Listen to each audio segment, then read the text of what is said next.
Hey everyone, and welcome back to the Buffalo Plus YouTube channel. Dan Fates here. Happy Friday and happy day 2 of the NFL draft.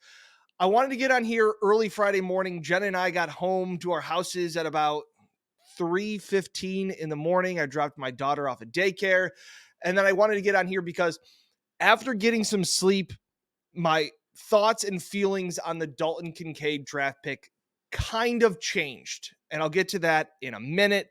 Before we do that, please like, comment, and subscribe. Always appreciate it. It helps the channel grow. And we really appreciate it. So, as we recorded that video last night, Jen and I, to put in perspective, 8-9 hour day up in Buffalo, long day. Bills draft happens. It's one of those hurry up and wait days. So chaos ensued as I'm reading the comments of the video because we posted it for this morning. Starting to see some of the comments, and instead of replying to all the comments, I just thought I'd make another video, like a quick update to this. So number one, the Dallas Cowboys did not draft Michael Mayer. I think that's a big point that I need to make, and a hand up, I was wrong. And behind the scenes is when the Bills traded up, chaos pretty much ensues in the media workroom. We all rushed to get our cameras set, and it was all the talk of the Cowboys wanted to take a tight end. That's why the Bills moved ahead of them. And while Brandon Beane's press conference was going on, while we were trying to do all of that, we're tweeting out what Brandon Beane has to say, we're jumping on Dalton Kincaid's Zoom call. I saw them show Michael Mayer and at his house. So I assumed that Michael Mayer, the Cowboys took him. I didn't know anybody else that got picked in the first round after that. So hand up, dumb take by me. I said that the Cowboys took Michael Mayer. They did not. He is still available going into the second round. So I was wrong. So there's that. Now, I know a lot of people saying too about my comments on that I didn't love the pick. Yeah, I still right now, I didn't have trading up in the first round to draft a tight end on as of something that I was thinking the Bills would do or necessarily that I wanted them to do. I think there is value in Kincaid.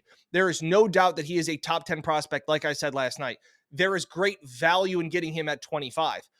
It's still a little confusing because while there is versatility in wanting to use Dawson Knox and Dalton Kincaid together, which I'm going to mess up a lot, that is going to be a big problem. I feel like I'm going to be saying Dawson Kincaid and Dalton Knox a lot.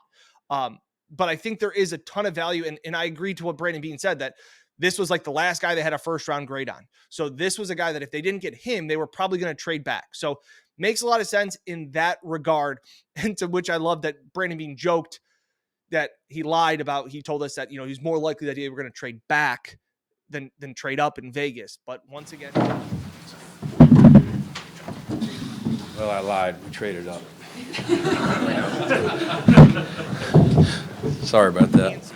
Even ended his press conference by saying they weren't going to let him back in the draft room, the war room, because he'd probably make or try to make another move to move up.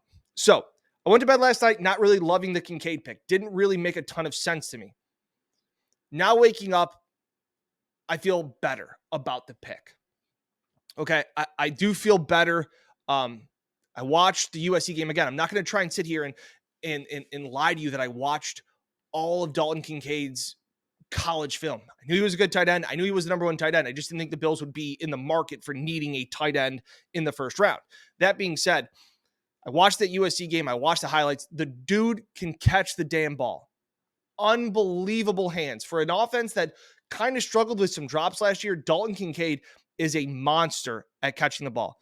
Great body control for a guy that's 6'3", really controls his body well for a tight end. And he's in between that range. And sometimes that scares me between a tight end and a wide receiver. And I saw one of the comparisons was Mike Gesicki, which kind of worried me.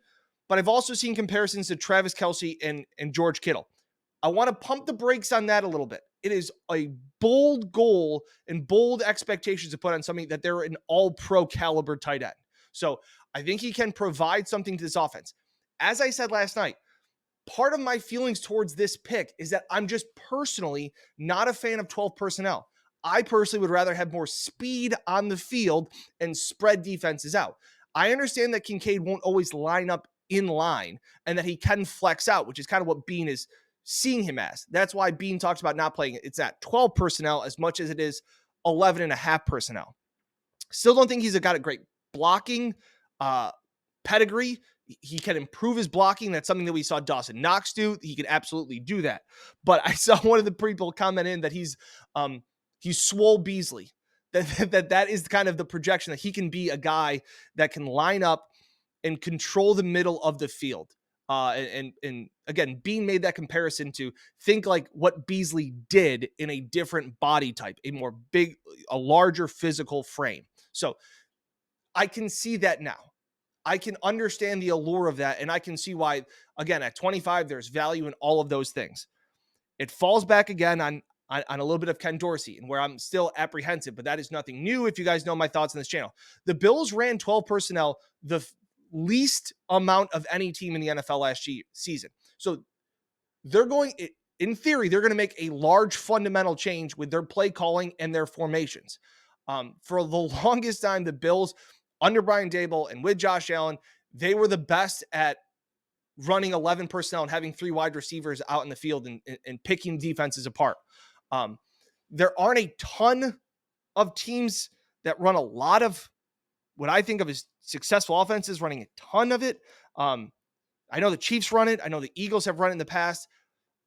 Again, it seems like different offenses to me. So those are just some of the things I looked at. I do understand how he can be a mismatch. I do now, after watching more of his film, see that he can be too fast for linebackers and too big for corners. So Bean talks about how when you're in 12 personnel, you're dictating what other defenses can do. And I think that's something that I do want to see more of. I've always thought of throw your punch and you dictate what the defense does. You don't answer the defense. You force the defense to answer you. So if Dalton Kincaid is one of those pieces that can do that for Buffalo, I am all for it. Again, the Kelsey Kittle comparisons, I'm a little hesitant on. Those guys are unicorns in my eyes. Also, George Kittle is probably one of the best blocking tight ends that we have seen in quite some time. I do like Dalton Kincaid more than what I did last night. So I want that on the record. Again, we're allowed to have initial reactions. It's also why we do we do these blogs right after games, where Mike and I, or Jenna and Mike, we give our thoughts, and then we can kind of digest them. So where it wasn't trying to be some hot take, my gut feeling is I also don't necessarily always want 2 tight ends on the field. I'm open to this offense changing and growing and giving another weapon for Josh Allen. And that is what I went into this draft saying. Was I wanted, and especially in the first round, I said I wanted a wide receiver, a running back, or a tight end. Wide back. Let's try that again. I wanted a wide receiver, a running back, an offensive lineman, somebody to help Josh Allen. And I do ultimately believe that is what Brandon Beane was able to do in the first round. So, hand up, Michael Mayer did not get drafted by the Dallas Cowboys. That was a mistake. I also am starting to feel better about the Dalton Kincaid signing. So that's why I just wanted to come on here and say, more to come, obviously, as we head into the next 48 hours. We will know more. I don't think that we'll hear any Hopkins news as of today, but I think the Bills need to address some more of the offensive line. And I've said it before, we will find out a lot more about what Brandon Beane and Sean McDermott think about some players.